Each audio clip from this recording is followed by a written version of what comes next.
সভায় নাম নিয়েছিল বাংলাদেশ জামাত ইসলামী ডাক্তার শফিকুর রহমান এখানে উপস্থিত রয়েছেন। অতএব সম্মান দেওয়ার মালিককে, সম্মান নেওয়ার মালিককে, সম্মান আল্লাহ দিয়েছেন। এই সম্মান ধরে রাখার দায়িত্ব কাদের বলেন তো?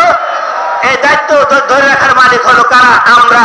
এই জন্য আমরা আপনাদেরকে আমি অনুরোধ করতে চাই, আমরা যে যেখানে আছি সকলে টেন্ডারবাজি করবে, ছিনতাই করবে, চাঁদাবাজি করবে, আমরা সকল থেকে আমরা পরিত্যাগ করে আমরা চাঁদাবাজি আমরা করতে যাব না।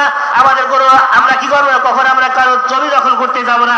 মানুষকে আচরণ দ্বারা, ব্যবহার দ্বারা আমরা ইসলামী আন্দোলনকে এই বাংলার জমিনে কায়েম করার মাধ্যমে ইসলামী ছাত্র শিবির এবং জামাত ইসলাম দেখিয়ে দিবে এবং তারা ওই সকল শহীদের রক্তের বদলা। সে কথা কেমনে ভুলে যাই গো,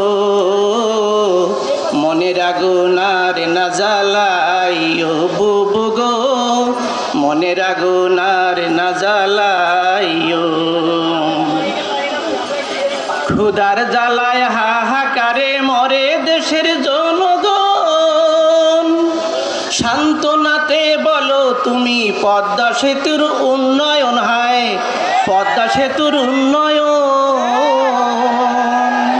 সে কথা শুনতে না কেউ চায় গো।